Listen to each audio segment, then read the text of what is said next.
중국 정부는 지난해 성장률이 5.2%를 기록했다고 발표를 했어요. 올해 1분기 성장률은 또 5.3% 기록했다고 발표를 했어요. 근데 저는 이건 통계 조작이 틀림없다고 봐요. 중국 대도시에 노숙자들이 급증하고 있잖아요. 이거는 마이너스 성장을 하지 않으면 일어나지 않는 일이에요. 금융이라는 홍수를 막아놓고 있었는데 홍수가 계속 밀려오고 있어요. 공무원 월급도 못 주는 그런 데가 있을 정도로 지금 부채 상황이 심각해요. 해결할 길을 찾아야 돼요. 근데 안 보여.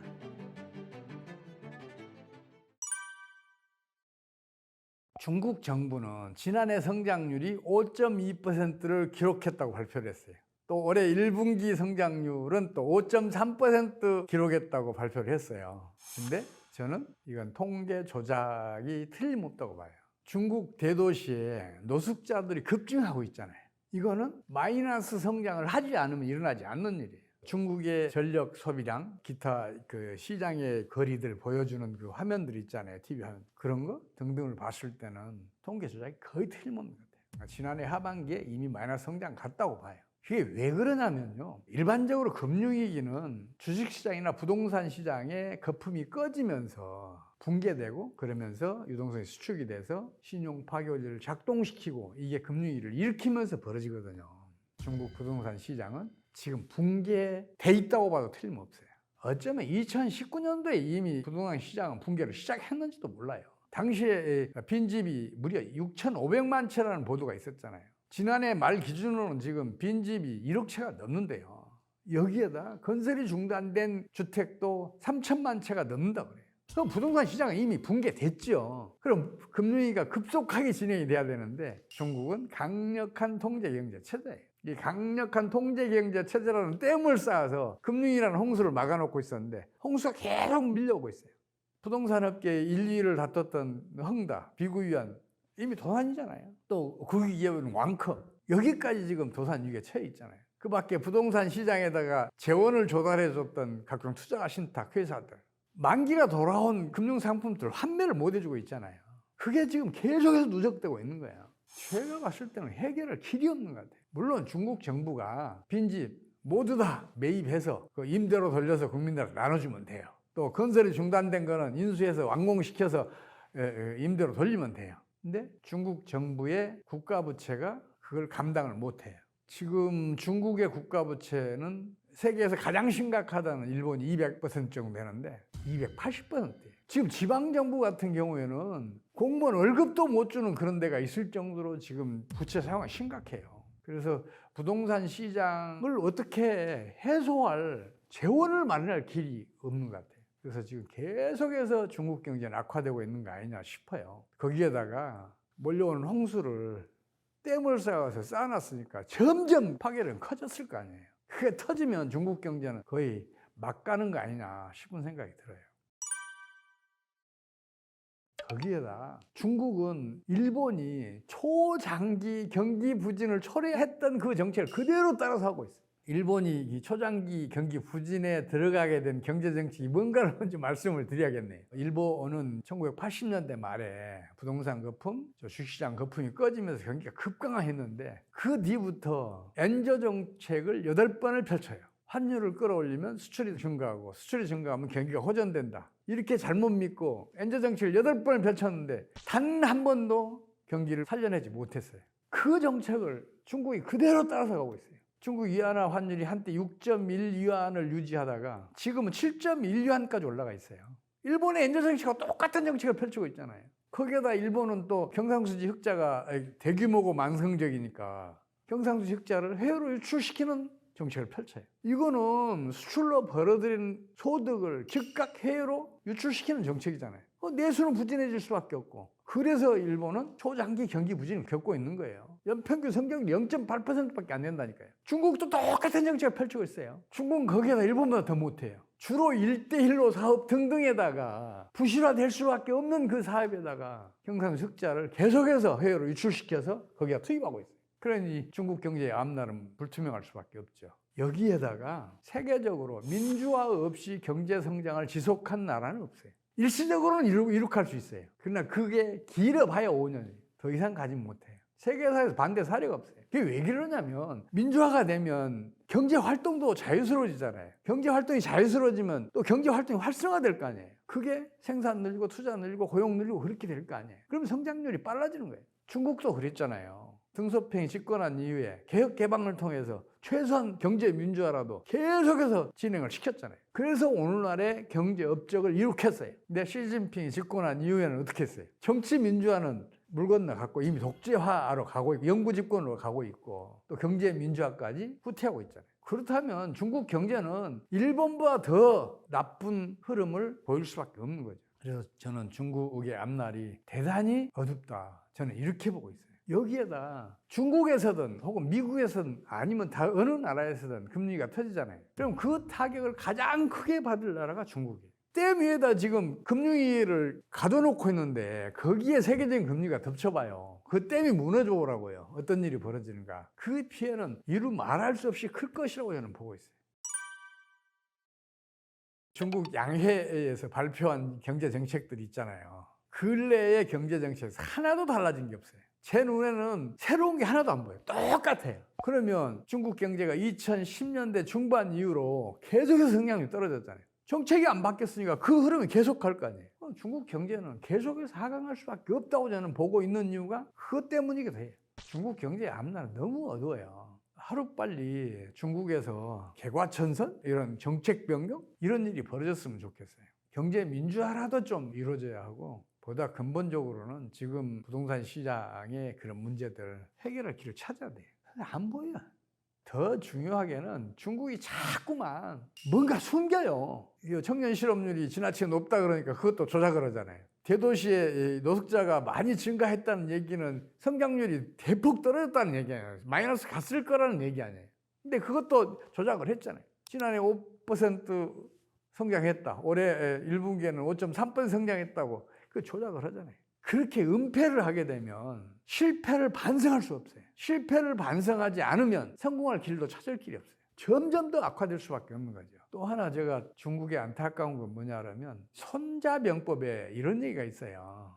싸우지 않고 승리하는 것이 최상의 전략이다. 이겨놓고 싸우는 것이 차선의 전략이라는 얘기를 해요. 근데 중국은 미국과 지금 정면으로 붙어 있어요. 경제 무역 분야에서는. 그렇다면 이미 질게 예정된 전쟁을 하고 있는 거잖아요. 실패할 수밖에 없는 길을 자꾸만 지금 찾아 들어가는 거예요, 중국이. 중국 경제가 활성화되고 잘 나가면 우리에게도 도움이 되잖아요. 우리 수출도 활성화되고 또 우리 기업들도 그 사업 기회를 많이 창출할 수 있고 그러잖아요. 그래서 중국 경제가 제발 좀 잘 가기를 바라는데 자꾸만 반대 방향으로 가고 있어서 제가 오히려 더 답답한 심정이에요.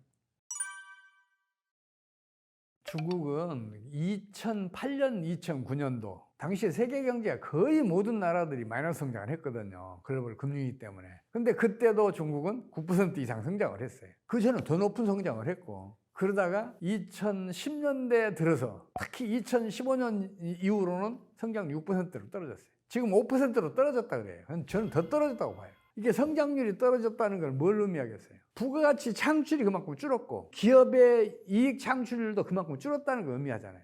기업의 수익률이 계속 떨어지면 누가 거기에 투자를 하겠어요? 수익률이 상승을 해야 외국 기업들도 거기 투자하고 그럴 거 아니에요. 중국에도 투자하고 중국 기업에도 투자하고 중국 주식에도 투자하고 그럴 거 아니에요. 수익률이 계속 떨어지니까 국제금융자본은 중국을 떠날 수밖에 없죠. 저는 그래서 이런 면에서도 중국은 심각한 문제에 직면해 있다고 저는 보고 있어요. 중국과 우호관계를 유지하는 게 가장 바람직해요. 그리고 중국 경제가 호조를 보여야 우리도 그 덕을 볼 수가 있어요. 중국 경제가 잘 나갈 때 우리나라가 부품 소재, 또 시설재 수출 많이 했었잖아요. 그러면서 우리 경제가 경상수 흑자도 대규모로 커지고 또 도움을 많이 받았었잖아요. 그래서 중국 경제가 잘 나가야 되고 중국과 우리나라가 우호관계가 회복이 돼야 우리 경제에 도움이 돼요. 근데 문제는 뭐냐면 중국이 자꾸만 먼저 한국을 자극하고 그 우호관계를 해치는 일을 벌여요. 그렇게 해서 잘된 나라가 하나도 없어요. 반드시 국제관계는 우호관계를 해치면 그 보복이 따라요. 국민 감정이 그렇잖아요. 과거에는 우리 국민들 중국에 대해서 비교적 우호적인 자세를 가지고 있었잖아요. 대단히 부정적으로 바뀌었잖아요. 중국이 한알령 등으로 해서 우리 이 한류 차단한 때부터 그 희류가 훨씬 강화됐단 말이에요. 그래서 그런 일이 발생하지 않고 앞으로 중국이 좀 그 변심을 해서 우호관계 회복하는데 중국이 좀 앞장서주면 좋지 않겠냐 싶어요. 우리나라에게 그거 바랄 수는 없어요. 자기네들 먼저 저질러 놓은 일이니까. 또 중국은 또 그동안에 동북 공정이니 뭐 이런 것 등등해서 우리 국민들의 감정을 지나치게 악화시켜 놨잖아요. 그래서 중국에서 그런 일을 먼저 개선하는 그 모습을 보여줬으면 좋겠다는 게 제 간절한 바람이에요. 국제 관계는 우호 관계가 최선이에요. 그래야 서로 좋은 거예요. 그 관계가 악화되면 국제 개혁이라는 비교 우위라는 게 있잖아요. 그 비교 우위에 역효과가 나기도 하지만은 보복이 이루어져요. 보복이 상승작용을 하게 되면 극단으로 치달을 수도 있어요. 그래서 제발 그 방향으로 안 갔으면 좋겠어요. 사람이라는 게 자기 확정 편향을 가지고 있대요. 이건 제가 하는 얘기가 아니고 심리학에서 하는 얘기예요. 자기가 이룩한 업적은 다른 사람보다 훨씬 더 크게 본대요. 뭐 경제 전망도 자기가 해놓은 것은 더 훨씬 더 강하게 믿고 그 믿음을 바탕으로 행동에 옮긴대요. 그래서 다른 사람이 어떤 얘기를 해도 그래 맞아 그렇게 갈 거야 이런 얘기를 그런 마음이 들 수도 있어요. 근데 자기가 예측을 해내게 되면 그 예측에 입각해서 행동에 옮겨요. 그래서 저는 이런 말씀을 드리고 싶어요. 제가 이번에 경제병리학이라는 책을 발간을 했는데 이 책에는 경제이기, 금융위기가 필연적으로 반복될 수밖에 없는 그 경제 원리를 밝혀놨어요. 그리고 그 주기가 어떻게 가는지도 밝혀놨어요. 그래서 그걸 좀 공부를 하시면 좋겠다 싶은 생각이 들어요. 거기에다가 세계 경제사에서 터졌던 주요한 경제 공황들, 또 금융위기들은 망라해서 임상실험 사례로 제가 올려놨으니까 그걸 열심히 보시면 우리 경제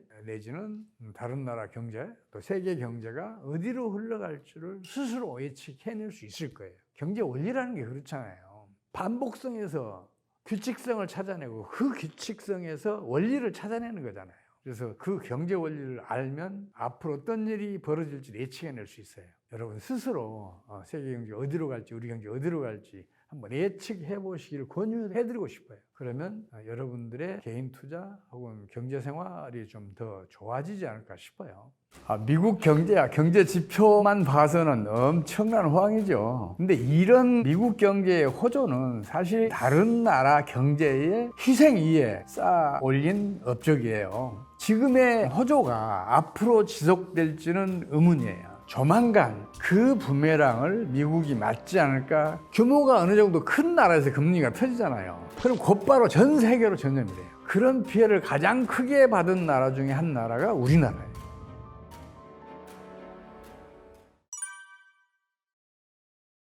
미국 경제야 경제 지표만 봐서는 엄청난 호황이죠. 실업률은 3% 초반이고 이게 거의 완전 고용에 가깝거든요. 그리고 그동안 소비자 물가 상승률이 높았다 그랬는데 이게 3.1%까지 떨어졌다. 지금 약간으로 3.2%를 기록하고 있는데 이것도 예년에 비해서 아주 낮은 수준이에요.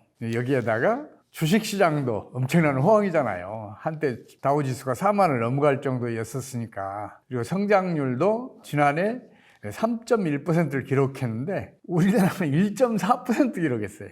그러니까 우리나라보다 2배나 더 높은데 어떻게 보면 이게 경기 과열일 수도 있어요. 그래서 제가 지금 유심히 관찰을 하고 있습니다. 근데 이런 미국 경제의 호조는 사실 이런 다른 나라 경제의 희생 위에 쌓아 올린 업적이에요. 실제로 주요 선진국들 보면 서유럽 국가들은 지난해 그 하반기 들어서면서 경기가 급강하기 시작해서 3분기에 이미 마이너스 성장한 나라들이 있어요. 영국, 독일 뭐 이런 나라들이고 또 4분기부터는 대부분 다 마이너스 성장을 하거나 아니면 0% 성장을 하게 됐거든요. 거기에다 일본 역시 지난해 하반기 이후 경기가 하강해서 마이너스 성장을 하고 있고 우리나라도 경기가 급강하였잖아요. 제3세계 국가들은 이제 인도를 제외하고는 다 지금 어려워요. 그래서 전 세계 경제가 전반적으로 어렵기 때문에 조만간 그 부메랑을 미국이 맞지 않을까 그런 지금 생각이 들어요. 그래서 걱정이 많이 앞서요. 그래서 올해 늦어도 하반기부터는 미국 경제가 빠르게 향하지 않을까 그렇게 저는 보고 있습니다. 사실 지금 현재 경제 상황을 정확하게 파악하기 위해서는 그동안에 어떤 일이 벌어졌는지를 먼저 봐야 돼요. 어떤 과정을 거쳐서 지금에 왔는지를 알아야 앞으로 어디로 흘러갈 줄을 알 수가 있거든요. 2020년 3월에 코로나 사태가 터지고 경제가 전면적으로 봉쇄를 당했었잖아요. 그러면서 경기가 급강하고 또 이게 경제의 악순환을 일으켰었어요. 그러니까 미국 정부가 그 악순환을 선순환으로 되돌리기 위해서 강력한 경기 부양 정책을 펼쳐요. 그래서 재정 지출은 7천억 달러를 늘리고 본원통화도 8천억 달러를 증가를 시켜요. 여기에다 기준금리도 2.5%에서부터 0.25%까지 계속해서 낮춰가요. 그 결과로 경기가 상승으로 돌아서긴 해요. 근데 그 경기 상승 속도가 지나치게 빨랐어요. 2021년도 성장률이 무려 5%를 넘어갈 정도로, 이건 미국 잠재 성장률보다 2배나 더 높아요. 경기가 지나치게 과열된 거죠. 이게 경기가 과열되면 두 가지 현상이 벌어져요. 하나는 물가 상승률이 높아지고 또 하나는 국제 수지가 악화되는 일이 벌어지는데, 실제로 소비자 물가 상승률은 계속해서 올라서 2022년 6월 말에는 이게 무려 그 9.1%까지 올라가요. 그리고 경상수지 적자도 2.2%에서 계속해서 증가해서 2022년도에는 이게 GDP의 3.8%까지 증가를 해요. 그러면서 이 부작용으로 해서 미국 경제가 2022년도 상반기에 급강하해요. 1분기 성장률이 마이너스 1.6%였었고 2분기 성장률이 마이너스 0.6%였었어요. 그래서 이 두 분기 마이너스 성장을 한다는 얘기는 금융위기가 진행되고 신용 파괴 원리가 작동하지 않으면 좀처럼 일하지 않는 현상이에요. 그래서 당시에 금융위기가 진행됐다고 봐야 되는데 미국 정부가 신속한 그리고 적절한 정책을 펼쳐서 그것을 금융위기로 차단해내요. 어떤 정책을 펼치냐면 빅스텝, 자이언트 스텝 얘기 많이 들어보셨잖아요. 당시에 기준금리를 0.5% 올리기도 하고 0.75% 올리기도 하면서 금리를 급격하게 인상하기 시작해요. 금리가 그렇게 급격하게 상승하니까 다른 나라의 저축들이 더 높은 이자를 받기 위해서 미국으로 흘러가요. 그러면서 달러도 강세로 돌아서요. 달러 인덱스가 한때 0.9까지 떨어졌다가 이게 2를 넘어서게 되면서 달러가 강세를 보이니까 다른 나라에 투자됐던 국제 금융 자본들이 미국 투자하면 환차익이 생기잖아요. 그래서 그 환차익을 노리고 미국으로 흘러가요. 그러면서 미국 내 유동성이 아주 풍부해져요. 이 유동성이 풍부해지니까 당시에 진행되던 금융위기를 차단해내는 것은 물론이고 경제 활동을 활성화시켜요. 성장률이 아주 높아지기 시작한 거죠. 이 3분기 성장률이 3.2%로 갑자기 급상승하고 4분기에도 2.6% 상승을 해요. 국제 수지가 악화되고 소비자 물가 상승률이 상승을 하니까 사람들은 이제 거기에 대해 두려움을 갖기 시작한 거죠. 특히 이제 소비자 물가 상승률보다 생산자 물가 상승률이 더 빨리 올라가요. 그러니까 기업들도 이제 그 두려움을 느끼기 시작하는데, 그래서 미국의 물가 정책이 실패한 것으로 보일 수밖에 없었을 거예요. 하지만 그 근원이 20년의 과도한 경기 부양 정책 때문에 발생한 일이기 때문에 이건 바이든 정권의 경제정책 실패라고 보기는 어려워요. 그 전 정권의 경제정책, 경기 과열을 부른 과도한 경기 부양 정책이 물가 불안을 일으켰거든요. 그래서 조금 바이든 정책을 비판하는 것은 문제가 있지 않을까 싶어요. 미국 주식시장은 다우지수가 지금 38,000선으로 떨어지긴 했지만 올해 초까지만 하더라도 한때 4만을 넘었었잖아요. 그래서 그동안에 대단한 호조를 보였었죠. 하지만 지금의 주식시장 호조가 앞으로 지속될지는 의문이에요. 이제 그 원인은 몇 가지가 있는데, 첫째는 올해 들어서 갑자기 투기적 거래가 급증을 했어요. 레버리지 이 3배, 4배짜리 투자는 물론이고 옵션 등을 이용해서 심지어 레버리지가 100배나 되는 그런 투자도 이루어지고 있거든요. 이제 이런 그 투기적 거래가 갑자기 증가하는 거는 거품이 최대한 부풀어 오를 때, 그때 벌어지는 일이거든요. 그리고 그 거품이 꺼지면 바로 이제 주식시장은 붕괴에 직면하게 되는데, 지금 그 직전 상황이 아닌가 싶어요. 둘째는요, 미국 주식시장의 호조가 기업 경영 실적이 아니라 테마에 의해서 이끌어져 왔어요. 2021년도에는 가상화폐 열풍이 불었잖아요. 그게 주식시장을 전반적으로 끌어올리고 있었어요. 이제 이게 좀 꺼질만 하니까 2022년도에는 배터리 산업, 전기자동차 산업이 또 주식시장을 이끌어요. 그러면서 주식시장을 이제 사상 최고치를 갱신하게 하죠. 그 다음에 2023년도 하반기부터는 AI 열풍이 불기 시작해요. 지금까지도 얘의 열풍은 지속되고 있다고 볼 수가 있는데, 이렇게 테마가 주식시장을 이끌게 되면 그 다음에도 새로운 테마가 나타나야 주식시장 호조가 이어져요. 근데 앞으로 어떤 테마가 나타날지 저는 모르겠어요. 안 보여요. 주식시장을 더 추동해줄, 상승으로 끌어올릴 그런 테마가 안 보여서 좀 위험하지 않나 그런 싶은 생각이 들고, 셋째는 지금 다우지수가 4만 선을 넘었다가 3만 8천 선으로 떨어져 있잖아요. 이 3만 8천 선을 유지하거나 아니면 더 떨어지게 되면 4만 선 넘었을 당시에 새롭게 몰려들었던 신규 투자자들이 결국은 실망하고 미국을 이탈하지 않을까 그런 생각이 들어요. 그래서 앞으로도 좀 위험하겠다 싶은 생각이 들고, 끝으로는 미국에서든 혹은 다른 나라에서는 금리가 터지잖아요. 저는 그렇게 될 것 같거든요. 그렇게 되면 미국 주식시장도 붕괴를 면치 못할 것 같아요. 특히 미국 주식시장이 문제인데, 미국 주가지수는 지난해 다우지수 기준으로 한 해에 무려 7,000포인트가 상승을 해요. 근데 통상적으로는 2,000포인트 약간 넘는 그런 수준으로 상승하는 게 지속성이 있어요. 근데 7,000포인트를 한꺼번에 오른 것은 지속 가능성이 없다고 저는 보고 있어요. 그래서 지금 미국 주식시장이 위험한 거 아니냐, 거품이 지나치게 부풀어 올라 있지 않느냐, 이 거품은 반드시 꺼질 것으로 저는 보고 있어요. 그래서 미국 주식시장도 제가 조금 불안하게 보고 있어요. 파월은 그동안에 기준금리를 올릴 수밖에 없었던 이유로 소비자 물가 상승률을 그 이유로 들었어요. 근데 과연 그것 때문인지는 다시 한번 생각해 볼 필요가 있어요. 미국의 물가 상승률이 높아졌던 이유는 사실은 디맨드 풀 인플레이션이 아니에요. 수요가 견인했던 인플레이션이 아니라고 해요. 코스트 푸시 인플레이션이에요. 비용 압박 인플레이션이라고 해요. 그렇다면 이 비용 상승 거기에 처방을 했었어야 하는데, 파월은 비용이 아니라 수요에다 처방을 한 거예요. 기준금리를 올리면 수요가 위축되면서 물가를 안정시킬 것이라고 얘기를 했어요.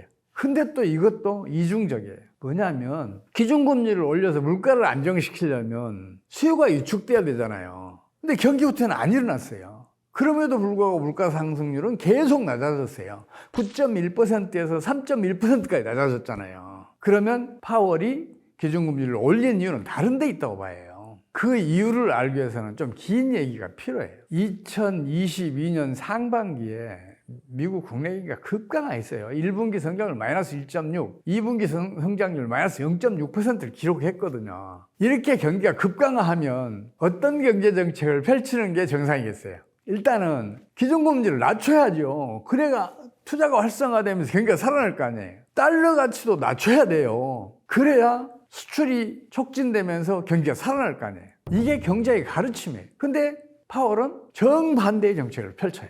기준금리 올렸잖아요. 달러 강세를 유도했잖아요. 이렇게 되면 경기가 급강할 것 같잖아요. 근데 아니에요. 경제 이론이 틀렸어요. 경제 이론이 틀렸으면 뭘 바꿔야 돼요? 현실을 바꿔야 돼요? 경제 이론을 바꿔야 돼요? 이론을 바꿔야죠. 파월은 그동안의 경험을 통해서 경기가 급강할 때는 기준금리를 올리는 게 오히려 바람직하고 달러 가치를 올리는 게 더 바람직하다는 것을 알고 있었어요. 그래서 빅스텝, 자이언트 스텝을 밟았던 것이고, 또 달러 강세도 유도했어요. 그래서 성장률이 3분기 되자마자 갑자기 3.1%까지 올라가요. 4분기에는 2.6%를 기록하게 돼요. 경제학 이론과는 전혀 다른 일이 벌어지잖아요. 저는 이게 미국을 제가 불허하는 이유가 그거예요. 이론에 집착하지 않아요. 현실에 우선 중점을 둬요. 과거에 그런 경험을 몇 번 했거든요. 1982년도, 2001년도, 2008년도 등등. 그러니까 과거 경험을 봤을 때는 그렇더라 하고 강달러 정책, 고금리 정책을 펼친 거예요.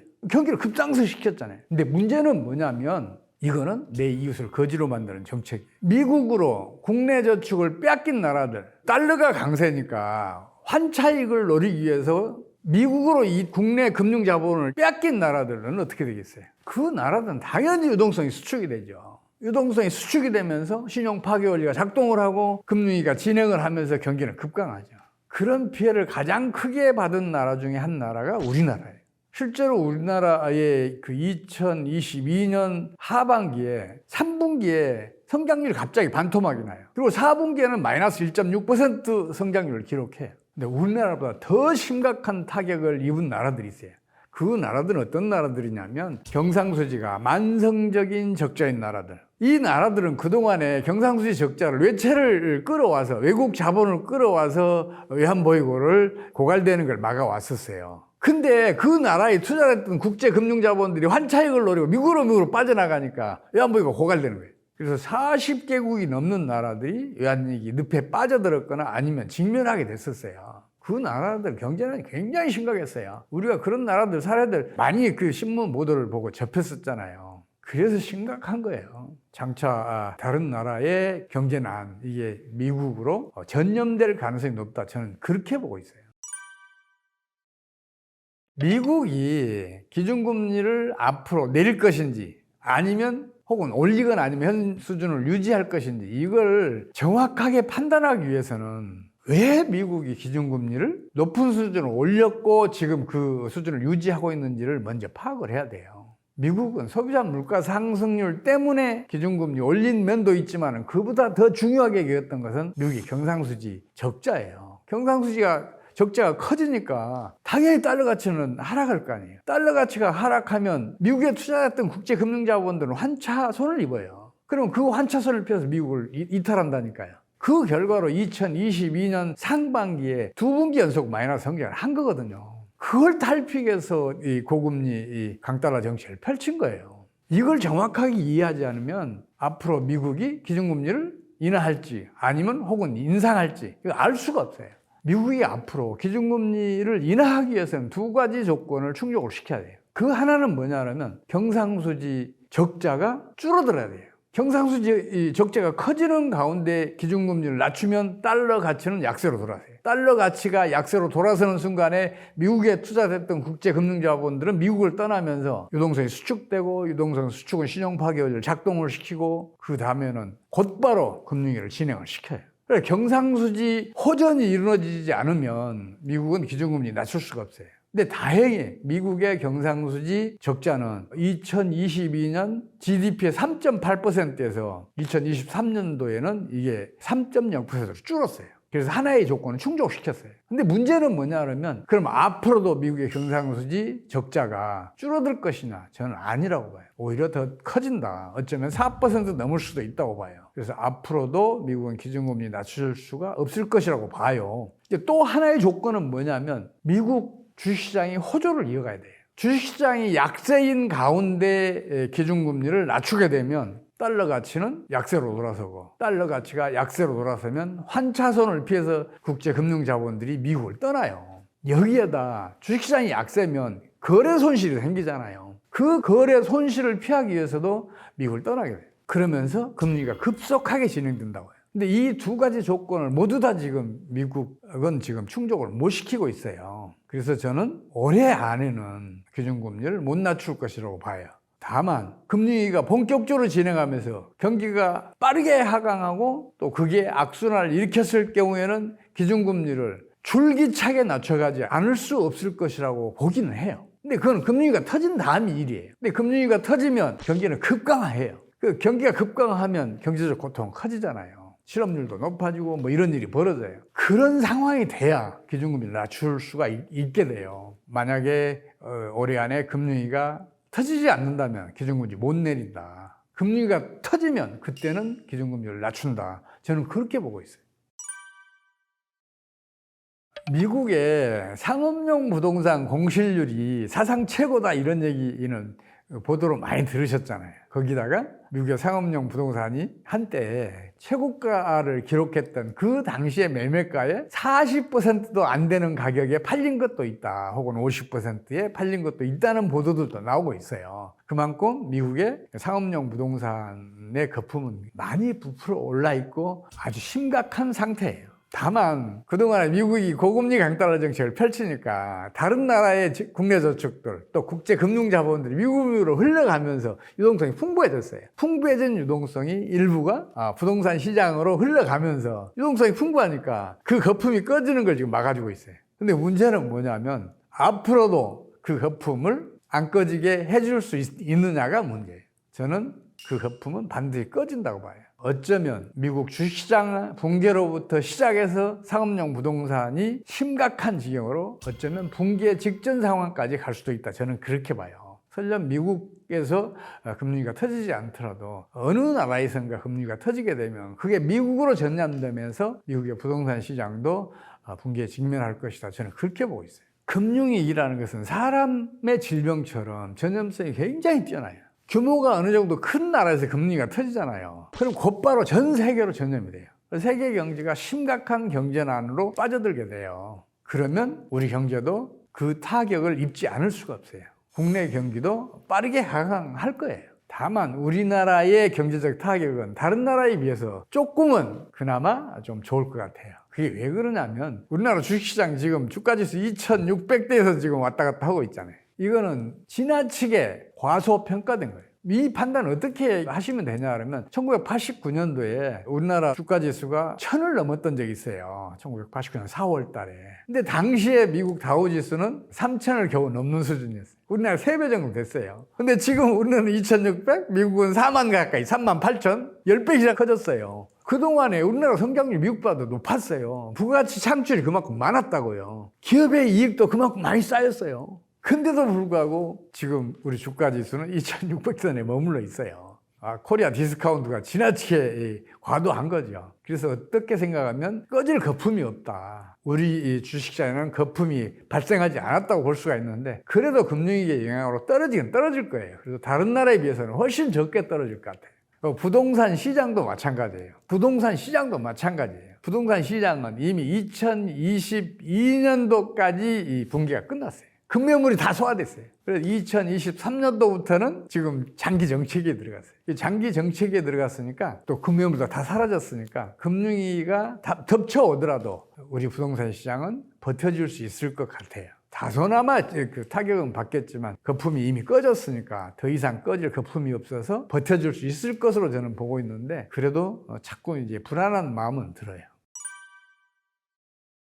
설령 우리 경제에 세계적인 금리가 덮쳐오더라도 그 헤쳐나갈 길이 없는 건 아니에요. 현재 우리 경제가 좀 어렵잖아요. 이 경제난을 헤쳐나갈 길도 없는 게 아니에요. 아주 간단한 방법이 있어요. 그건 뭐냐면 우리나라 지금 경상수지 흑자가 지금 계속 진행해 오고 있잖아요. 우리나라 경상수지 흑자 규모는 지나치게 커요. 우리 경제가 감당하기 어려울 정도로 커요. 그래서 정부에서는 경상수지 흑자를 해외 투자라는 이름으로 지금 계속 해외로 유출시키는 정책을 펼치고 있잖아요.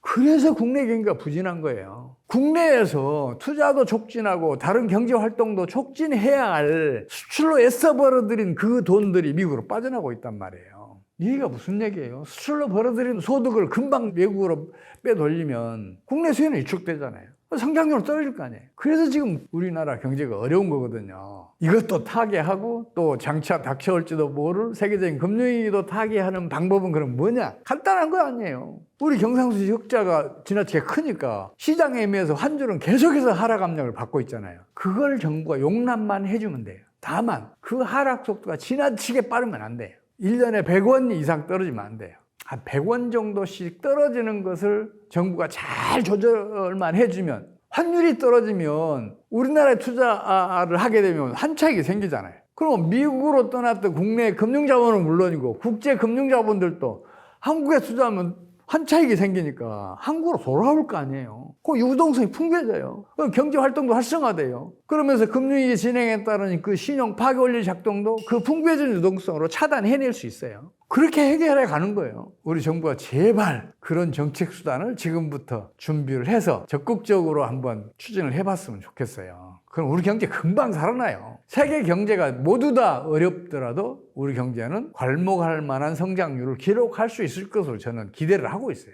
제발 그렇게 되기를 바라요. 지금 현재 상태에서 한국은행이 만약 기준금리를 더 낮추잖아요. 그러면 더 심각한 일이 벌어질 것 같아요. 거기다 우리 환율까지 급상승해 있잖아요. 국내에서 축적된 금융자본은 물론이고 우리나라에 들어왔던 국제 금융자본들까지 환차손을 피해 미국으로 이탈했잖아요. 이런 상태에서 기준금리 낮춰봐요. 어떤 일이 벌어질지. 당연히 국내 유동성은 더 크게 축소가 돼요. 그 유동성이 위축이 되면 신용 파괴를 작동을 시켜요. 그럼 금리가 진행을 해요. 지금 한국은행이나 우리 정부에서는 부동산 시장이 어렵다. 가계부채 많은 사람들 어렵다. PF 문제가 심각하다. 이런 이유로 기준금리를 낮추는 게 필요하지 않느냐는 이야기를 해요. 근데 만약 기준금리를 낮추면 금방 말씀드린 그 효과가 나타나면 부채가 많은 가계, 부채가 많은 기업, PF 문제 이런 문제들은 더 심각해져요. 유동성이 수축돼서 신용 파괴를 작동시키면서 경제 내의 유동성을 신용 승수배만큼 줄이게 되는데 그 금리가 진행되면 살아남을 기업들, 살아남을 가게가 어디가 있겠어요. 근데 그런 걸 외면을 하고 있으니까 자꾸만 기준금리를 낮추는 걸 지금 검토하고 있어요. 제발 안 했으면 좋겠어요. 오히려 기준금리를 미국 수준까지는 올려줘야 돼요. 그래야 국내 저축, 국내 금융자본들이 미국으로 이탈을 하지 않는단 말이에요. 제발 그렇게 되기를 간절히 바라는데 그러지 않을까 봐 지금 걱정이 많습니다. 경제난이 심각하거나 경제 위기가 빠르게 진행될 때마다 환율은 급등을 했어요. 그건 사실이에요. 근데 환율이 먼저 급등했는지 아니면 경기가 하강이 먼저 일어났는지를 면밀하게 살펴야 돼요. 대표적으로 2008년의 경우를 보면 환율이 먼저 상승했어요. 다른 사례들도 다 마찬가지예요. 그래서 환율 상승이 경기 부진을 심화시켰다고 봐야지 경기 부진이 환율을 상승시켰다고 보면 안 돼요. 경제 위기가 환율을 상승시킨 게 아니에요. 정부가 환율을 끌어올리니까 경기가 빠르게 하강하고 경제 위기도 심화된 거거든요. 그런 과거 사례가 잇따르면 앞으로도 경제 정책을 그 방향으로 펼쳐야 한다고요. 경상수 적자가 매년 대규모잖아요. 그럼 그만큼의 외환이 공급이 들어왔다는 얘기 아니에요. 그러면 외환의 공급이 수요보다 더 많으니까 외환의 가치는 떨어지고 우리 환율도 떨어져야 된단 말이에요. 우리 원화 가치는 올라가야 된단 말이에요. 근데 경상수 적자는 계속 커지는데 우리 환율은 지금 이명박 정권 들어서 높은 수준을 유지하고 있어요. 우리 환율 한때 899원까지 떨어진 적이 있어요. 근데 지금 1,300원대를 훌쩍 넘어 있잖아요. 이게 정상이냐고요. 정상이 아니에요. 정부가 환율을 끌어올리면 수출이 증가하고 수출이 증가하면 경기가 호전된다고 잘못 믿고 있으니까 그런 정책을 펼치는 거예요. 근데 경상수지가 흑자인 경우에는 환율을 끌어올리면 수출은 반드시 줄었어요. 반대 사례 하나도 없어요. 반면에 환율이 떨어질 때 수출은 장기적으로 급증을 했고 경상수지 흑자도 더 커졌어요. 그렇다면 환율을 점진적으로 내려가야죠. 그래야 경기 호조가 일어날 거 아니에요. 우리 정부는 지금 잘못 판단하고 있어요. 우리 정부가 환율을 끌어올려야 경기가 호전된다고 얘기하는 명분으로 삼는 또 하나가 뭐가 있냐면 수출이 GDP의 절반에 육박한다고 얘기를 해요. 근데 수출은 매출 총액이고 GDP는 부가가치 총액이에요. 매출 총액은 부가가치 총액의 약 4배 정도 커요. 이 기준을 일치시키면 수출은 GDP의 10%가 안 돼요. 내수가 90% 이상이라는 얘기예요. 그러면 생각을 해봐요. GDP의 90% 이상인 내수는 환율이 떨어질 때 확장되겠어요? 아니면 환율이 오를 때 확장되겠어요?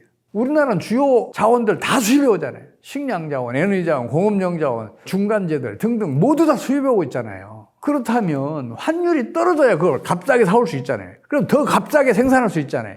그럼 물가도 안정되고 같은 소득으로 더 많이 소비할 수 있잖아요. 환율이 떨어져야 내수가 확장이 되고 성장률 높아지고 경기도 호전된다니까요. 설령 환율 상승이 수출을 증가시키더라도 내수는 위축될 수밖에 없고 내수가 위축되면 환율이 급증을 해도 성장률은 떨어져요. 경기는 부진해져요. 우리 정부는 왜 그런 면을 외면하는지 저는 이해할 수가 없어요. 제가 이 얘기는 정책 당국자들에게 여러 번 얘기를 했어요. 제가 한때 국회에서 정책연구위원 등등으로 근무한 적이 있었어요. 기재부 관료들한테 제가 몇 차례 그거 강조했거든요. 안 들어요. 한국은행 국제국 사람들한테 몇 차례 얘기했어요. 안 들어요. 물론 그 사람들이 고집스럽거나 무능하다는 얘기는 아니에요. 현재 경제가 그렇게 가르치고 있어요. 그러나 이론이 먼저인지 현실이 먼저인지를 먼저 봐야죠. 현실이 이론을 부정하면 그 이론을 바꿔야 되는데 우리 이 정책 당국자들은 자꾸만 이론에 집착해요. 그래서 제가 안타까운 거예요. 우리나라가 1990년대에는 경상수지가 적자였어요. 그것도 지나치게 컸어요. 96년도 우리 경상수지 적자가 그 전해에 우리나라 외환보유고에 버금갈 정도로 컸어요. 그럼 당연히 외환보유고는 고갈되죠. 그래서 외환위기가 터진 거예요. 그때는 환율을 빠르게 인상시켰어야 했어요. 경상수지가 적자니까. 그때는 환율이 제 역할을 못한 거예요.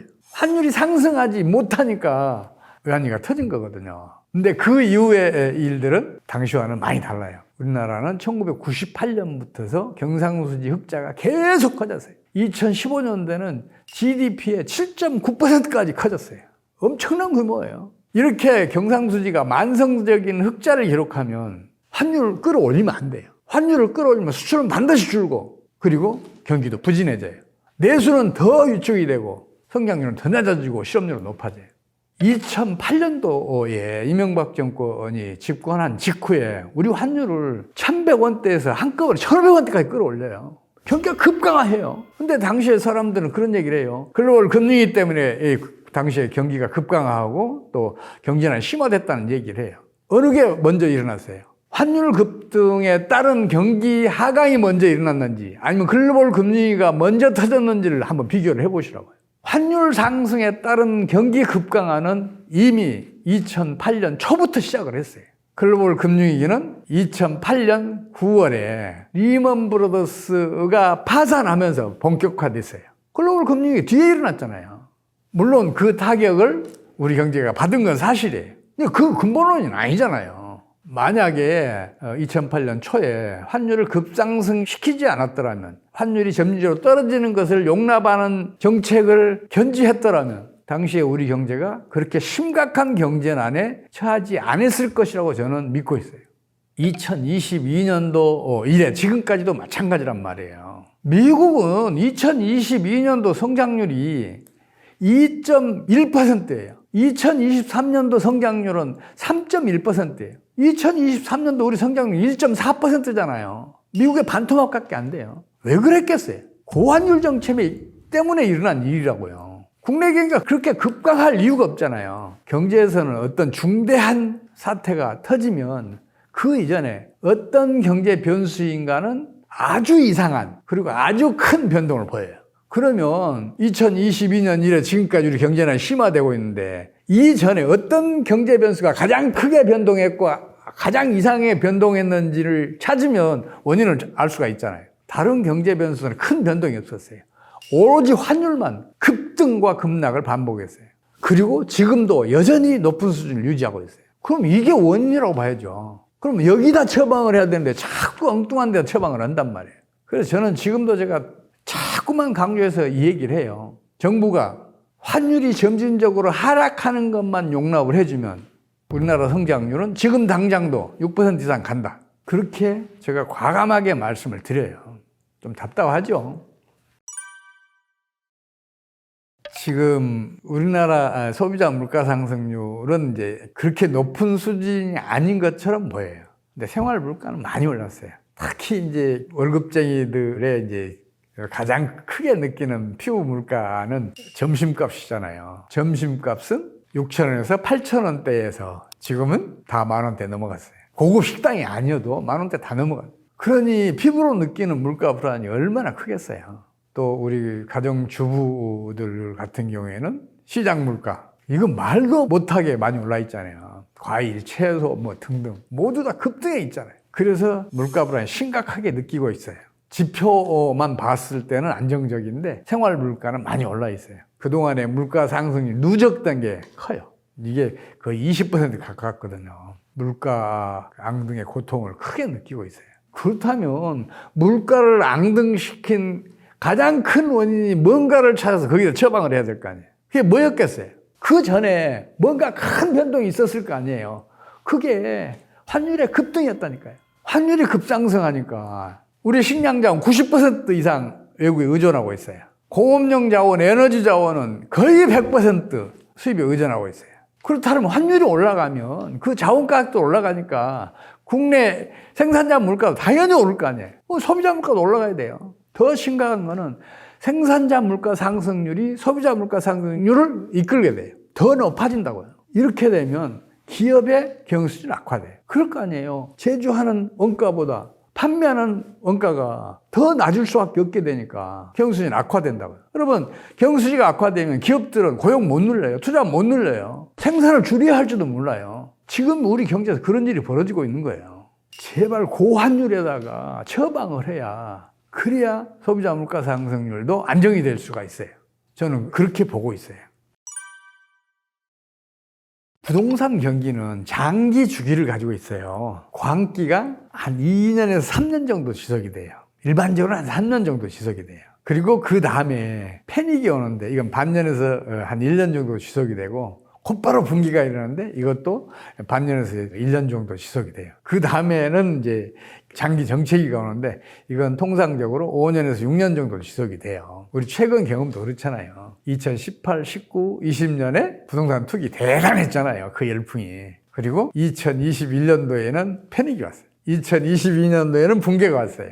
심지어 반토막 난 아파트들도 있잖아요. 가격이 폭락했었어요. 영끌족들 그것 때문에 마음고생들 많이 했었고. 근데 2022년 말경 되니까 급매물이 다 사라졌어요. 그래서 2023년부터 지금까지는 주춤주춤 오는 데도 있어요. 그리고 약간 떨어지는 데도 있고 장기 정체기에 들어가 있어요. 지금 우리 부동산 시장은 그 장기 정체기의 초입 단계다. 앞으로 2, 3년 더 지나면 다시 부동산 수요가 일어나고 부동산 투기 열풍이 다시 불 수 있다. 저는 그렇게 판단을 해요. 이게 왜 그러냐면요. 부동산은 내가 저축한도로 사잖아요. 저축이 충분히 축적되는 데는 보통 한 5, 6년 정도 시간이 걸려요. 그래야 수요가 일어나요. 수요가 일어나면 그동안 일반 물가는 한 5, 6년 사이에 많이 올라 있을 거 아니에요. 그러면 부동산 가격 상승 속도가 일반 물가보다 빨라요. 부동산 가격 상승 속도가 빠르면 2, 3년 더 저축해야 수요에 가담할 수 있는 사람들이 그 속도를 저축이 못 따라가니까 큰 빚을 내서라도 부동산을 매입하게 돼요. 이 얘기는 미래 수요가 현재 수요로 넘어왔다는 얘기 아니에요. 미래 수요와 현재 수요가 합쳐지면 수요가 배가 되고 수요가 배가 되면 부동산 가격은 더 급등하고 거래량은 커져요. 이게 거품을 만드는 거죠. 그럼 이 거품이 슬슬 꺼지기 시작하면 패닉이 와요. 그럼 가격도 차츰차츰 내리기 시작하고 불안심리도 확산이 되고 또 거래량도 줄어들어요. 하필이면 그때 미래 수요가 현재로 넘어왔으니까 수요가 공동화돼요. 수요가 사라진 때가 와요. 거의 사라진 때가. 그러면서 붕괴가 와요. 붕괴가 오게 되면 이제 급매물들 막 쏟아져 나와요. 그러면서 가격은 더 급락을 해요. 그리고 이제 급매물이 소화가 되면 그 다음에 장기 정체기가 오는데 특히 우리나라에서 이게 심해. 왜 그러냐면 우리 국민들은 자기 재산의 거의 70%를 부동산으로 가지고 있어요. 서민들 집 한 채 있는 게 거의 전부라 그래도 틀린 말이 아니잖아요. 가격이 떨어져도 결사적으로 그걸 지켜내요. 이자 부담이 좀 커도 생활비를 줄여가면서까지 버텨내요. 근데 미국은 조금 달라요. 미국은 은행 빚이 주택 가격보다 더 많아지면 주택을 은행에다가 갖다 주면 그 부채가 면제되는 제도가 있어요. 은행도 책임지라는 얘기죠. 예, 그런 제도가 있어서 미국은 부동산을 은행에다 금융기관에다 갖다 주게 되면 은행은 유동성을 확보해야 되니까 그 시장이 내놔요. 그래서 미국 같은 경우에는 장기 정체기 중에도 가격이 떨어지는 경향이 있는데 우리나라에서는 장기 정체기에는 가격이 오히려 슬금슬금 올라가요. 그래도 많이는 못 올라가요. 올라갔다 떨어지고 올라갔다 떨어지고 그래요. 그래서 지금 우리나라 부동산 시장은 그런 상황이다. 이렇게 보시면 거의 틀림없을 거예요. 흔히 우리 부동산 시장도 일본 따라간다 그래요. 근데 아니에요. 일본은 지난 30년 동안 연평균 성장률이 0.8%예요. 경제가 성장하지 못하면 소득은 정체인데 소비 성향은 계속해서 상승을 해요. 물론 넘어갈 수는 없죠. 그래서 저축이 이루어지질 못해요. 그동안 30여 년 동안 일본은 가계 저축이 또 기업 저축이 증가할 수 없는 상황이었어요. 그럼 부동산 수요가 일어날 수가 없죠. 그러니까 부동산 가격이 지금 최정상 가격에 지금 10분의 1 토막 나 있어요. 30여 년 동안 다른 물가는 다 올랐어도 그게 일본의 실정이에요. 근데 우리나라는 아니잖아요. 우리나라는 그래도 지금 성장률이 계속 떨어지긴 했지만 그래도 통상적으로는 2% 넘게 지금 성장을 해왔잖아요. 저축이 어느 정도는 축적이 되어 왔어요. 일본은 지난 30여 년 동안 부동산 투기 열풍이 한 번도 분 적이 없어요. 우리나라는 근래만 따져도 2020년 전후로 부동산 투기 열풍이 불었죠. 그리고 2010년 직전에 또 부동산 투기 열풍이 불었잖아요. 앞으로 10년 후에는 어떻게 되느냐? 우리나라 성장률이 2%, 3% 수준만 유지하더라도 또 부동산 투기 열풍이 불 수 있다. 저는 그렇게 보고 있어요. 정부가 제발 환율의 점진적인 하락만 용납하는 정책을 펼치면 우리 성장률은 높아지고 그러면 저축은 더 크게 늘어서 부동산 투기 광풍이 불 수도 있다. 부동산 가격은 더 오를 수 있다. 저는 그렇게 보고 있어요. 우선 이 말씀부터 드리고 싶어요. 우리 국민과 기업은 세계 최강이다. 최강의 경쟁력, 최강의 성장력을 갖추고 있다. 이 말씀부터 드리고 싶어요. 이거는 한류 하나로 이미 충분히 증명했어요. 문화라는 것은 잘 사는 나라에서 못 사는 나라로 흘러가는 게 정상인데 우리는 그걸 역류시키고 있잖아요. 더 잘 사는 나라로 우리 문화를 수출하고 있잖아요. 그러려면 그 동력은 3배 이상 강해야 돼요. 그래야 역류시킬 수 있을 거 아니에요. 우리 엔터업계, 우리 그 연예인들 경쟁력, 성장력은 세계 최강이다. 이렇게 말씀드릴 수 있고 우리 기업, 일반 기업도 마찬가지예요. 지금 한번 생각을 해보세요. 산업의 쌀이라는 반도체 안 들어가는 데가 없잖아요. 이 반도체 최상 메모리 반도체에는 어느 나라도 우리나라 기술 수준을 못 따라오잖아요. 또 경제적인 기술 수준도 못 따라오고 있어요. 거기에다 시스템 반도체도 지금은 세계 최정상에 올라서고 있잖아요. 3나노는 지금 우리나라만 생산하고 있잖아요. 반대쪽 설계업이 좀 뒤쳐져 있는데 후공정이나 뭐 이런 것들도 반도체 검사 장비나 뭐 이런 것들도 지금 우리나라 수준이 굉장히 높아요. 반도체 산업만 그러나요? 수송 기계류를 비롯한 일반 기계류는 우리나라 최대 수출 품목이에요. 우리나라 수출에서 차지하는 비중이 가장 커요. 세계 최강의 경쟁력, 성장력을 갖추고 있어요. 우리 현대 기아차는 두말할 것도 없고 농기계까지도 심지어는 국제적인 경쟁력을 갖추고 있단 말이에요. K9 자주포, K2 전차, FA50, 소위 K무기는 지금 세계에서 각광을 받고 있잖아요. 근데 이 무기 산업은 초정밀 기계 산업이에요. 이 초정밀 기계 산업이 지금 우리나라에서 지금 엄청난 각광을 받고 있잖아요.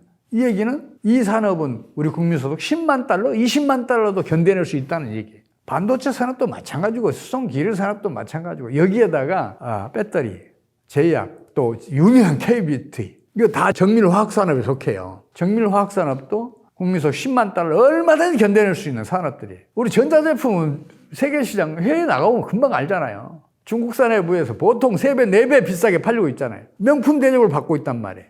중소기업이 이 수출하는 제품들도 마찬가지예요. 손톱깎이, 또 헬멧, 또 모자 뭐 등등, 심지어는 지퍼 이런 것들까지도 세계에서 최강의 경쟁력을 갖추고 있어요. 다 명품 대접을 받고 있어요. 명품은 가격을 올려가야 명품 대접을 받고 수요도 늘어나요. 명품이 가격을 낮추는 순간에 명품 대열에서 탈락을 해요. 수요는 줄어들어요. 이거는 유럽의 명품 업체들이 이미 증명을 해냈어요. EU와 우리나라가 FTA를 체결했었던 적이 있잖아요. 그때 당시에 명품들 관세가 30~40%씩 인하됐어요. 그렇다면 점도 많이 팔기 위해서 유럽 명품 업체들은 가격 그만 깎을 수 있었잖아요. 근데 FTA 체결하자마자 이 명품 업체들은 국내 판매 가격 다 올렸어요. 그랬었잖아요. 그러니까 더 이 명품이 더 잘 팔리는 거예요. 우리 수출품들 거의 모든 제품이 다 명품이란 말이에요. 가격을 올려가야 수요가 늘어요. 명품 대접 받고. 지금까지 제가 말씀드린 것처럼 우리나라 경제 전반이 세계 최강의 경쟁력, 세계 최강의 성장력을 갖추고 있어요. 근데 왜 우리나라 성장률은 미국의 반토막이냐? 왜 경기 부진이 이렇게 장기화됐냐? 이유는 딱 하나예요. 고환율 정책 때문이다. 정부가 만약에 환율이 점진적으로 하락하는 것을 용납하는 정책을 펼치면 우리 기업의 최강의 경쟁력, 성장력, 그리고 우리 국민의 최강의 경쟁력, 성장력이 우리 경제를 빠르게 성장시킬 수 있을 것이라고 저는 봐요. 그래서 5년 안에 1인당 국민소득 6만 달러 넘을 수 있고 그 5년 후에는 10만 달러 넘을 수 있다고 저는 봐요. 제발 그렇게 됐으면 좋겠어요.